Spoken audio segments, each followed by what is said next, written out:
Dear students, myself Vishnu S. Nair, Assistant Professor, Mechanical Engineering Department, SNIT Adur. Today we are going to discuss the topic bullwhip effect in supply chain and logistics management in S7 Mechanical Engineering. So bullwhip effect. The bullwhip effect is the uncertainty caused from the distorted information flowing up and down the supply chain. So ഈ ബുൾവിപ്പ് effect എന്ന് പറഞ്ഞു കഴിഞ്ഞാൽ നമുക്കൊരു എക്സാമ്പിളിൽ കൂടെ മനസ്സിലാക്കാം. നമ്മുടെ ഈ ഒരു എൻറ്റയർ പ്രോസസ്സ് സപ്ലൈ ചെയിൻ എന്ന് പറയുന്ന ഒരു എൻറ്റയർ പ്രോസസ്സ് നമ്മൾ കൺസിഡർ ചെയ്യുകയാണെന്നുണ്ടെങ്കിൽ അതിൽ വരുന്നൊരു പ്രോസസ്സ് റീറ്റെയിലേഴ്സ് ഉണ്ട്. കസ്റ്റമേഴ്സ് റീറ്റെയിലറിൻ്റെ നിന്ന് സാധനം വാങ്ങിക്കുന്നു, റീറ്റെയിലേഴ്സ് ഡിസ്ട്രിബ്യൂട്ടറിൻ്റെ കയ്യിൽ നിന്ന് സാധനം എടുക്കുന്നു, സ്റ്റോക്ക് എടുക്കുന്നു, എന്നിട്ടാണ് ഈ സെയിൽസ് നടത്തുന്നത്. വെയർ ഹൗസിൽ ഡിസ്ട്രിബ്യൂട്ടേഴ്സ് ഇത് കീപ്പ് ചെയ്ത് വയ്ക്കുന്നു. ആൻഡ് ഡിസ്ട്രിബ്യൂട്ടേഴ്സ് പ്രൊഡക്ഷൻ യൂണിറ്റിൻ്റെ നിന്ന് സ്റ്റോക്ക് എടുത്തിട്ടാണ് ഇവർ വയ്ക്കുന്നത്. പ്രൊഡക്ഷൻ യൂണിറ്റ് ആ സാധനങ്ങൾ ഉണ്ടാക്കാൻ വേണ്ടിയിട്ട് ഈ പറഞ്ഞ സപ്ലയേഴ്സിൻ്റെ നിന്ന് റോ മെറ്റീരിയൽസ് കളക്ട് ചെയ്യുന്നു. സോ ഇങ്ങനെയാണ് ഈ ഒരു പ്രോസസ്സ് നടന്നു പോകുന്നത്. ഓക്കെ, സോ എന്തെങ്കിലും ഒരു റീസൺ കൊണ്ട് ഒരു പർട്ടിക്കുലർ മാസം, സപ്പോസ് ഒരു എക്സാമ്പിൾ പറയാണ്, നമ്മൾ ഇപ്പം ഒരു പർട്ടിക്കുലർ റീജിയനിലുള്ള ഒരു റീറ്റെയിലർ ഷോപ്പിൽ ഒരു ബോട്ടിൽഡ് വാട്ടറിൻ്റെ ഈ അക്വഫിന് അതേപോലെയുള്ള ബോട്ടിൽഡ് വാട്ടറിൻ്റെ സെയിൽസ് കൂടി. ഓക്കെ, സോ അവരെന്ത് ചെയ്യും, അത് എന്താണ് റീസൺ എന്നുള്ളത് മനസ്സിലാക്കാതെ അവർ സപ്പോസ് സാധാരണ ഒരു 500 ബോട്ടിൽ 2 മാസം കൊണ്ടാണ് അവർ വിറ്റിരുന്നതെന്നുണ്ടെങ്കിൽ 1 മാസം ആയപ്പോൾ തന്നെ 500 ബോട്ടിൽ അവരുടെ കയ്യിൽ സ്റ്റോക്ക് തീർന്നു. സോ അപ്പോൾ അവരെന്ത് ചെയ്യും, അടുത്ത മാസം ഓർഡർ കൊടുക്കുമ്പോൾ അവരെന്ത് ചെയ്യും, 1000 ഓർഡർ ചെയ്യും. ഈ 1000 ഓർഡർ ചെയ്യുമ്പോൾ നേരെ ഡിസ്ട്രിബ്യൂട്ടർ എന്ത് ചെയ്യും, മനസ്സിലാക്കുന്നില്ല ഇത് എല്ലായിടത്തുനിന്നും വരുന്നതാണോ എന്നുള്ളത് നോക്കാതെ അവർ പ്രൊഡക്ഷൻ യൂണിറ്റിൽ അവർ 1500 ഓർഡർ ചെയ്യും. അപ്പോൾ എന്താണ് ഇവർ വിചാരിക്കുന്നതെന്ന് പറഞ്ഞു കഴിഞ്ഞാൽ റിക്വയർമെൻറ്റ് കൂടി എന്നുള്ളത് വിചാരിച്ചുകൊണ്ടാണ് ഇവർ ഈ പറഞ്ഞ ഓർഡർ കൂട്ടുന്നത്. സോ അങ്ങനെ കൂട്ടി പ്രൊഡക്ഷൻ യൂണിറ്റ് വരുമ്പോൾ പ്രൊഡക്ഷൻ യൂണിറ്റിന് അതിൻ്റെ വേണ്ടിയിട്ടുള്ള റോ മെറ്റീരിയൽസും ബാക്കിയുള്ള കാര്യങ്ങളും പ്രൊഡക്ഷൻ ഇൻക്രീസ് ചെയ്യും. അവർ ഈ പ്ലാസ്റ്റിക് ബോട്ടിൽ സപ്ലൈ എടുക്കുന്ന ആൾക്കാരുടെ നിന്ന് അവർ ഈ പറഞ്ഞ രീതിയിൽ റോ മെറ്റീരിയൽസും ബാക്കിയുള്ളതൊക്കെ കളക്ട് ചെയ്യുന്നത് അവരതനുസരിച്ച് ഇൻക്രീസ് ചെയ്യും. സോ അങ്ങനെ ഇൻക്രീസ് ചെയ്ത് വരുമ്പോഴത്തേക്കും അടുത്ത മാസം ആയപ്പോഴത്തേക്കുണ്ട് സാധാരണ രീതിയിൽ ഒരു വിൽക്കുന്ന പോലെ തന്നെ അയാൾക്കൊരു 200 യൂണിറ്റേ വിൽക്കാൻ പറ്റുള്ളൂ.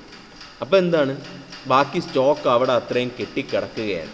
അങ്ങനെ സ്റ്റോക്ക് അവിടെ കെട്ടിക്കിടക്കുമ്പോഴത്തേക്കും ഈ പറഞ്ഞ ഡിസ്ട്രിബ്യൂട്ടർ വിളിക്കും, നിങ്ങൾക്ക് സ്റ്റോക്ക് വേണ്ടേ, ഞാൻ സ്റ്റോക്ക് തരാം. അപ്പോൾ ഇയാൾ പറയും വേണ്ട, കാര്യം നേരത്തെ എടുത്ത സ്റ്റോക്ക് പോയിട്ടില്ല, മൂവിങ് ആയിട്ടില്ല എന്നുള്ളത് പറയും.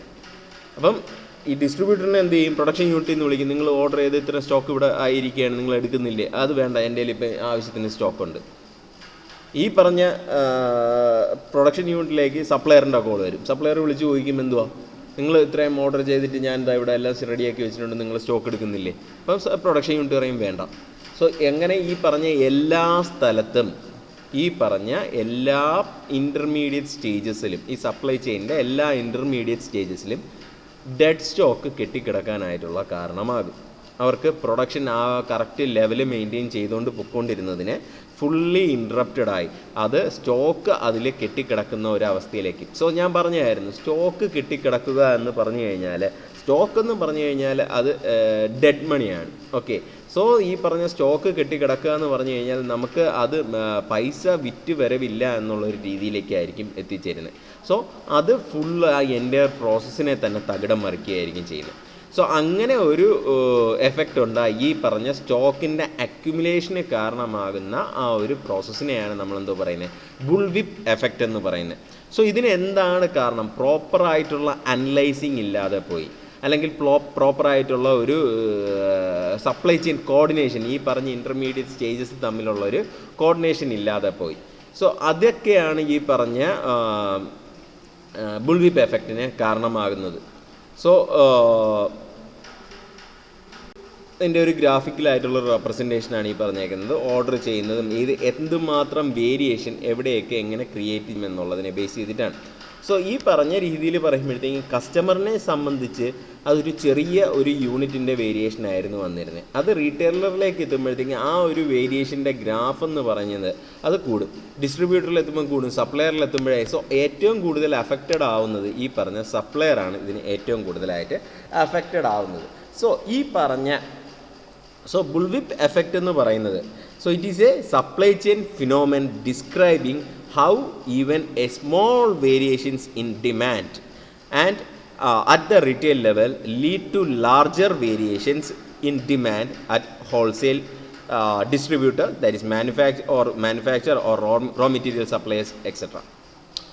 സോ നമ്മൾ പറഞ്ഞായിരുന്നു ഈ കസ്റ്റമർ എന്നുള്ള രീതിയിൽ അയാളത് വാങ്ങും എന്നുള്ള രീതിയിൽ ഈ പറഞ്ഞ ആൾ 500-നെ അയാൾ 1000 ആക്കി. മറ്റേ റീറ്റെയിലർ എന്താ ചെയ്തേ, അത് അയാൾ സാധാരണ ഓർഡർ ചെയ്തുകൊണ്ടിരുന്ന 1000-നെ അയാൾ 1500, 2000 എന്നുള്ള റേഞ്ചിലേക്ക് എത്തി. ഇപ്പോൾ പ്രൊഡക്ഷൻ യൂണിറ്റ് എന്ത് ചെയ്തു, ഈ 2000-നെ അവർ 4000 ആക്കിയാണ് അവിടെ പറയുന്നത്. സോ അങ്ങനെ ഒരു വേരിയേഷൻ വരുമ്പോഴത്തേക്കും ഈ പറഞ്ഞ ആദ്യത്തെ ഇനിഷ്യൽ സ്റ്റേജിലുള്ള ചെറിയൊരു വേരിയേഷൻ ഫൈനൽ സ്റ്റേജായ സപ്ലയറിലേക്ക്, എൻഡ് സ്റ്റേജായ സപ്ലയറിലേക്ക് എത്തുമ്പോഴത്തേക്കും അത് കൂടി വരികയാണ് ചെയ്യുന്നത്. സോ ഈ പറഞ്ഞ ആ ഒരു ചെറിയ വേരിയേഷൻ, ഇനിഷ്യൽ സ്റ്റേജിലുണ്ടായ ആ ഒരു ചെറിയ വേരിയേഷൻ അത് ഈ ഒരു സപ്ലയർ സ്റ്റേജിലേക്ക് എത്തിയപ്പോഴത്തേക്കും അത് കൂടി വന്ന് ഒരു വലിയൊരു വേരിയേഷൻ എന്നുള്ളൊരു രീതിയിലേക്ക് സ്റ്റോക്ക് അക്യുമുലേറ്റ് ചെയ്യുന്നത് ആ ഒരു വലിയൊരു വാല്യൂവിനെ ബേസ് ചെയ്തിട്ടാണ് സ്റ്റോക്ക് അക്യുമുലേറ്റ് ചെയ്യുന്നത്.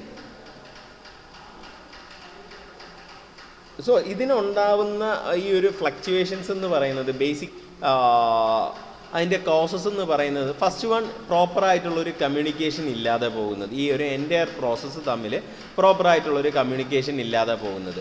രണ്ടാമത്തേന്ന് പറഞ്ഞു കഴിഞ്ഞാൽ ഈ പറഞ്ഞ ഒരു കോർഡിനേഷനും ഒന്നും ഇല്ലാതെ പോകുന്നത്. മൂന്നാമത്തത് ഈ ബാക്ക്ലോഗ്സ്, നമുക്ക് സ്റ്റോക്ക് കൊടുത്ത് തീർക്കാനുണ്ട് എന്നുള്ള ആ ഒരു അത് നമ്മൾ ഓവർ റിയാക്ട് ചെയ്യുന്നത്, ഇത്രയും സ്റ്റോക്ക് നമുക്കിനി കൊടുക്കാനുണ്ട് എന്നുള്ളതിനെ ബേസ് ചെയ്ത്, സോ അടുത്ത പ്രാവശ്യം നമുക്ക് ബാക്ക്ലോഗ് ഉണ്ടാകാൻ പാടില്ല എന്നുള്ളത് ബേസ് ചെയ്തിട്ട് നമ്മൾ എന്ത് ചെയ്യും, അതനുസരിച്ച് ഓർഡർ ചെയ്യും. സോ ഇവിടെ മെറ്റീരിയൽ ഫ്ലോയിൻ്റെ കറക്റ്റായിട്ടുള്ള നടക്കുന്നില്ല, ടൈമിങ് ഡിലേ ആവുന്നു, അങ്ങനെയുള്ള റീസൺസൊക്കെയാണ് ഈ ബുൾവിപ്പ് എഫക്റ്റിൻ്റെ റീസൺസ് ആയിട്ട് വരുന്നത്. പിന്നെ കൂടാതെ തന്നെ നമുക്ക് ബേസിക്കലി നമുക്ക് ഈ പറഞ്ഞ മിസ്അണ്ടർസ്റ്റാൻഡിങ് ഉണ്ടാക്കുന്ന 1-2 ഫാക്ടേഴ്സ് ഉണ്ട്. സോ 1-2 ഫാക്ടേഴ്സ് എന്ന് പറഞ്ഞു കഴിഞ്ഞാൽ അതിലൊന്ന് ഈ പറഞ്ഞ സീസണാലിറ്റിയാണ്. ചില പ്രോഡക്ട്സിന് സീസണൽ ഫ്ലക്ച്വേഷൻസ് ഉണ്ടാകും. ഒരു പർട്ടിക്കുലർ സീസണിൽ അതിൻ്റെ ഡിമാൻഡ് റേറ്റ് കൂടുതലായിരിക്കും. അതെല്ലാ സമയത്തും ആ ഒരു പർട്ടിക്കുലർ സോ സീസണാലിറ്റി ഒരു കാരണമാണ്. ഇതിൻ്റെ പ്രോപ്പറായിട്ടുള്ള സീസണൽ ഫ്ലക്ച്വേഷൻസ് റീറ്റെയിലേഴ്സിന് മനസ്സിലാക്കാൻ പറ്റിയില്ലെങ്കിൽ ഇത് ഈ ബുൾവിപ്പ് എഫക്റ്റിന് കാരണമാകും. പിന്നെ ചിലതെന്ന് പറഞ്ഞു കഴിഞ്ഞാൽ ഒരു പുതിയ പ്രോഡക്റ്റ് ഇൻട്രൊഡ്യൂസ് ചെയ്യുമ്പോൾ ആൾക്കാർക്ക് എന്താണ്, എങ്ങനെയാണ് എന്നുള്ളത് അറിയാൻ വേണ്ടിയിട്ട് ഒരു ബൾക്ക് ഒരു ബുക്കിങ്ങും ബാക്കിയുള്ള കാര്യങ്ങളും എല്ലാം ഉണ്ടാവാറുണ്ട്. സോ അത് പ്രോപ്പറായിട്ട് മനസ്സിലാക്കണം. ആ ഒരു എത്ര കാലം നീണ്ടു നിൽക്കും എന്നുള്ളതിനെക്കുറിച്ച് കറക്റ്റായിട്ടുള്ളൊരു സ്റ്റഡി നടത്തണം. അതേപോലെ തന്നെ end of the product life cycle എന്ന് പറയുന്നതും സേർട്ടൺ ഇമ്പാക്റ്റ് ഉണ്ടാക്കാറുണ്ട്. കാര്യം ഇനി ഈ പ്രോഡക്റ്റ് കിട്ടത്തില്ല എന്നുള്ളൊരു ആവശ്യം വരുമ്പോൾ കിട്ടത്തില്ല എന്നുള്ള കാര്യം ഉറപ്പിച്ചുകൊണ്ട് ഈ കസ്റ്റമേഴ്സ് ഇത് വാങ്ങിക്കാനായിട്ട് തിരക്ക് കൂട്ടും. സോ ഇതൊക്കെ മനസ്സിലാക്കി നമ്മളിപ്പോൾ എൻഡ് ഓഫ് ദ പ്രോഡക്റ്റ് ഇത് കിട്ടത്തില്ല എന്നുള്ളത് കൊണ്ടായിരിക്കും സഡൻ ആയിട്ടുള്ളൊരു റഷ് അവിടെ ഉണ്ടാകുന്നത്. സോ അങ്ങനെയുള്ള റീസൺസ് എല്ലാം നമ്മൾ മനസ്സിലാക്കിയാൽ മാത്രമേ ഉള്ളൂ പ്രോപ്പറായിട്ട് നമുക്ക് ഈ പറഞ്ഞ ബുൾവിപ്പ് എഫക്റ്റ് അവോയ്ഡ് ചെയ്ത് കൊണ്ട് പോകാനായിട്ട് പറ്റത്തുള്ളൂ. കൂടാതെ നമുക്ക് ഈ പറഞ്ഞ കസ്റ്റമേഴ്സിൻ്റെ ഡിമാൻഡ് എപ്പോഴും ഫ്ലക്ച്വേറ്റിംഗ് ആയിരിക്കും. ആ പറഞ്ഞ ഒരു ഡിമാൻഡ് പ്രോപ്പറായിട്ട് അനലൈസ് ചെയ്യാനായിട്ടുള്ള സ്റ്റഡി നമ്മൾ കണ്ടക്ട് ചെയ്യണം. ഇല്ലയെന്നുണ്ടെങ്കിലും ഈ പറഞ്ഞ ഫ്ലക്ച്വേഷൻസ് നമുക്ക് മനസ്സിലാക്കാതെ പോവേണ്ടി വരും. അങ്ങനെ ഈ ഒരു പ്രോഡക്റ്റ് പൈൽഡ് അപ്പായിട്ട് എല്ലാ ഇൻ്റർമീഡിയറ്റ് സ്റ്റേജസിലും കുമിഞ്ഞുകൂടി കിടക്കുന്ന ഒരു അവസ്ഥ ഉണ്ടാവാനായിട്ടുള്ള സാഹചര്യമുണ്ട്. പിന്നെ ഏറ്റവും വലിയ ഒരു റീസൺ എന്ന് പറയുന്നതെന്ന് പറഞ്ഞു കഴിഞ്ഞാൽ ചിലപ്പോൾ റീറ്റെയിലേഴ്സിൻ്റെ സൈഡിൽ നിന്നും ഈ പറഞ്ഞ ഒരു പ്രൊമോഷൻ പോലെ എന്തെങ്കിലും അവർ പ്ലാൻ ചെയ്യും. സോ അത് റീറ്റെയിലറിൻ്റെ സൈഡിൽ നിന്നുമായിരിക്കും പ്ലാൻ ചെയ്യുന്നത്. സോ അതിനനുസരിച്ച് അവർ സ്റ്റോക്ക് എടുത്ത് വയ്ക്കും. അവർ ഡിസ്ട്രിബ്യൂട്ടറിൻ്റെ അടുത്ത് ഈ പറഞ്ഞ പ്രൊമോഷനോ കാര്യങ്ങളോ ഒന്നും അവരെ അറിയിക്കത്തില്ല. സോ അങ്ങോട്ടുള്ള ഹയർ ലെവലിലേക്ക് ഈ പറഞ്ഞ പ്രൊമോഷൻ്റെ കാര്യങ്ങളൊന്നും അറിഞ്ഞെന്ന് വരത്തില്ല. സോ ഡിസ്ട്രിബ്യൂട്ടർ നോക്കുമ്പോൾ എന്താണ്, റീറ്റെയിലർ കൂടുതൽ സ്റ്റോക്ക് എടുക്കുന്നു, അപ്പോൾ അവർക്ക് നല്ല ചിലവുണ്ട്. അപ്പോൾ അവർ ഈ പ്രൊമോഷൻ്റെ കാര്യം അറിയുന്നേ ഇല്ല. സോ എന്ത് ചെയ്യും, അവർ ഈ ഡിസ്ട്രിബ്യൂട്ടർ എന്ത് ചെയ്യും, പ്രൊഡക്ഷൻ യൂണിറ്റിൻ്റെ അടുത്ത് പറയും എനിക്ക് എനിക്ക് ഇത്രയും സ്റ്റോക്ക് വേണം, കൂടുതൽ സ്റ്റോക്ക് വേണം, കാര്യം റീറ്റെയിലർ ഇത്രയും സ്റ്റോക്ക് എടുക്കുന്നുണ്ട്. അങ്ങനെ പറഞ്ഞ് അവർ ഈ റീസൺ എന്താണ് എന്നുള്ളത് പ്രോപ്പറായിട്ട് മനസ്സിലാക്കാതെ ഈ പറഞ്ഞ രീതിയിൽ ഓർഡർ ചെയ്ത് അവർ ഈ സ്റ്റോക്ക് കൂടുതൽ കെട്ടിക്കിടക്കുന്ന ഒരു സാഹചര്യം ഉണ്ടാക്കാറുണ്ട്. സോ ഇത് എന്തൊക്കെ എഫക്ട്സ് ആണ് ഈ പറഞ്ഞ ഒരു ഇതിൽ ഉണ്ടാക്കുന്നതെന്നുള്ളതാണ്. ഫസ്റ്റ് വൺ, എക്സസ് ഇൻവെൻട്രീസ് കെട്ടിക്കിടക്കും. ഇൻവെൻട്രീസ് കെട്ടിക്കിടക്കുക എന്ന് പറഞ്ഞു കഴിഞ്ഞാൽ അതിൻ്റെ അകത്ത് അസോസിയേറ്റ് ചെയ്ത് വരുന്ന certain എമൗണ്ട്സ് ഉണ്ട്. ഞാൻ പറഞ്ഞായിരുന്നു എപ്പോഴും ഇൻവെൻട്രി എന്ന് പറയുന്നത് ഡെഡ് മണിയാണ്. ഈ ഡെഡ് മണി, ഈ പറഞ്ഞ ഇൻവെൻട്രി മാർക്കറ്റിൽ സെയിലായി കഴിഞ്ഞ് നമ്മുടെ കയ്യിൽ പൈസ കിട്ടിയാൽ മാത്രമേ ഉള്ളൂ നമുക്ക് അതൊരു പ്രോഫിറ്റ് ആയിട്ടുള്ളൊരു ഫേമായിട്ട് വരത്തില്ല. അല്ലെങ്കിൽ നമ്മൾ ഇൻവെസ്റ്റ് ചെയ്ത മണിയെല്ലാം ഇൻവെൻട്രി ആയിട്ട് അവിടെ കെട്ടിക്കിടക്കുകയാണ്. സോ എക്സസ് ഇൻവെൻട്രീസ് നമ്മൾ ഉണ്ടാവും. ഈ എക്സസ് ഇൻവെൻട്രീസ് ഉണ്ടാവുക എന്ന് പറഞ്ഞു കഴിഞ്ഞാൽ അത് ഡെഡ് മണിക്ക് ഈക്വലാണ്. Okay, so problem with the ക്വാളിറ്റിക്ക് പ്രോബ്ലം ഉണ്ടാവും. കാര്യം ഇവർ ബൾക്കായിട്ടുള്ള ഓർഡർ വരുമ്പോഴത്തേക്കും ഇത്രയും കൂടുതൽ സാധനം പ്രൊഡ്യൂസ് ചെയ്യണം എന്ന് പറയുമ്പോഴത്തേക്കും അവർ വർക്കേഴ്സിനെ കൊണ്ട് ഓവർ ടൈം ചെയ്യിക്കും, വർക്കേഴ്സിനെ കൊണ്ട് അതിൻ്റെ ക്വാളിറ്റി കറക്റ്റായിട്ട് മെയിൻറ്റെയിൻ ചെയ്തു എന്നൊന്നും വരത്തില്ല. സോ അങ്ങനെയുള്ളൊരു റീസൺ ഉണ്ടാവാറുണ്ട്. റോ മെറ്റീരിയൽ പെട്ടെന്ന് ചെന്ന് നമ്മൾ ബൾക്കായിട്ട് റോ മെറ്റീരിയൽ എടുക്കാൻ പോകുന്നു, നമ്മൾ പ്രോപ്പറായിട്ടുള്ള ലീഡ് ടൈം ഒന്നും ഫോളോ ചെയ്യാതെ കറക്റ്റായിട്ട് എത്രയും പെട്ടെന്ന് കിട്ടണം എന്നുള്ള രീതിയിൽ ഈ റോ മെറ്റീരിയൽസ് എടുക്കാൻ പോകുന്നു. അപ്പോൾ അതനുസരിച്ച് കോസ്റ്റ് കൂടും. ഓവർ ടൈം, വർക്കേഴ്സിന് ഓവർ ടൈം വർക്ക് ചെയ്യുന്നതിൻ്റെ കോസ്റ്റ് കൊടുക്കേണ്ടി വരും. കസ്റ്റമർ സർവീസ് പ്രോപ്പർ ആവത്തില്ല, ലീഡ് ടൈം കൂടും. സോ ഇങ്ങനെ ട്രാൻസ്പോർട്ടേഷൻ കോസ്റ്റ് കൂടും. സോ ഇങ്ങനെയുള്ള എഫക്ട്സ് ഒക്കെയാണ് ഈ എൻ്റെ ഒരു ഗ്രാഫിക്കലായിട്ടുള്ള റെപ്രസെൻറ്റേഷനാണ് ഈ പറഞ്ഞേക്കുന്നത്. ഓർഡർ ചെയ്യുന്നതും ഇത് എന്തുമാത്രം വേരിയേഷൻ എവിടെയൊക്കെ എങ്ങനെ ക്രിയേറ്റ്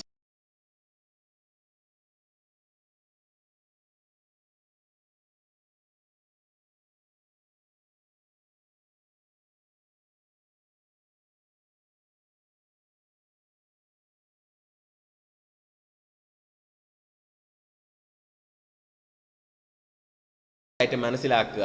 സോ ഇതൊക്കെയാണ് ഈ പറഞ്ഞ ഇതിൻ്റെ ഒരു സൊല്യൂഷൻ എന്ന് പറയുന്നത്. സോ ഈ പറഞ്ഞ ബുൾവിപ്പ് എഫക്റ്റിൻ്റെ ഒരു എക്സാമ്പിൾ ഞാൻ പറയാം.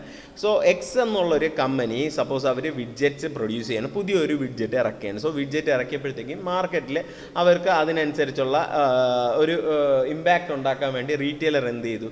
റീറ്റെയിലർ ഒരു പ്രൊമോഷൻ പ്ലാൻ ചെയ്തു. ഈ റീറ്റെയിലറാണ് ഈ പറഞ്ഞ പ്രൊമോഷൻ പ്ലാൻ ചെയ്യുന്നത്, പക്ഷേ അത് ഡിസ്ട്രിബ്യൂട്ടറിനോ ബാക്കിയുള്ള ആൾക്കാർക്കോ അറിയത്തില്ല. സോ റീറ്റെയിലർ എന്ത് ചെയ്തു? അവരുടെ സൈഡിൽ നിന്നും ഒരു പ്രൊമോഷൻ എന്നുള്ള രീതിയിൽ അവരത് വിറ്റ് അവർക്ക് കൂടുതൽ സെയിൽസ് ഉണ്ടാക്കാൻ വേണ്ടിയിട്ട്, ആർക്ക്? റീറ്റെയിലറിന് കൂടുതൽ സെയിൽസ് ഉണ്ടാക്കാൻ വേണ്ടിയിട്ട് അവരൊരു പ്രത്യേക പ്രൊമോഷൻ പ്ലാൻ ചെയ്യുന്നു, അവർ കൊടുക്കുന്നു. സോ ഈ പറഞ്ഞ ഡിസ്ട്രിബ്യൂട്ടർ എന്താ തെറ്റിദ്ധരിക്കുന്നത്? കൂടുതൽ സെയിൽസ് ഉണ്ടായി എന്നുള്ളത് തെറ്റിദ്ധരിച്ചുകൊണ്ട് കൂടുതൽ വിഡ്ജറ്റ്സ് പ്രൊഡക്ഷൻ യൂണിറ്റിൽ ഓർഡർ ചെയ്യും. സോ പ്രൊഡക്ഷൻ യൂണിറ്റ് എന്ത് ചെയ്യും? മാർക്കറ്റിൽ നല്ല ഇതുണ്ട്, പക്ഷേ ഇവരാരും ഈ കൊടുക്കുന്ന ഒരു പ്രൊമോഷനെ കുറിച്ച് അറിയുന്നില്ല. സോ അങ്ങനെ വരുമ്പം ഈ പറഞ്ഞ പ്രൊഡക്ഷൻ യൂണിറ്റ് എന്ത് ചെയ്യും? കൂടുതൽ പ്രൊഡ്യൂസ് ചെയ്യും. അത് പ്രൊഡ്യൂസ് ചെയ്യാൻ വേണ്ടി കൂടുതൽ സപ്ലയേഴ്സിൻ്റെ അടുത്ത് റോ മെറ്റീരിയൽസ് കൂടുതലായിട്ട് ഓർഡർ ചെയ്യും. സോ ഇങ്ങനെയുള്ള ഫാക്ടേഴ്സ് കാരണം എല്ലാ സ്ഥലത്തും എന്ത് ചെയ്യും? ഈ പ്രോപ്പറായിട്ട് പ്ലാൻ ചെയ്ത് വച്ചിരുന്ന ഇൻവെൻട്രി ലെവൽസ് തകിടം മറിയും. അവിടെ എല്ലായിടത്തും ഇൻവെൻട്രി കുമിഞ്ഞുകൂടും. അങ്ങനെയുള്ളൊരു സാഹചര്യം ഉണ്ടാകും. അങ്ങനെയുള്ളൊരു സാഹചര്യം ഉണ്ടാകുമ്പോഴത്തേക്കും നമ്മുടെ മണി ഫ്ലോ കറക്റ്റായിട്ട് വരത്തില്ല. സോ ഇതാണ് ഈ പറഞ്ഞ ഒരു ബുൾവിപ്പിൻ്റെ എഫക്റ്റ് എന്ന് പറയുന്നത്. Thank you all. See you in my next class.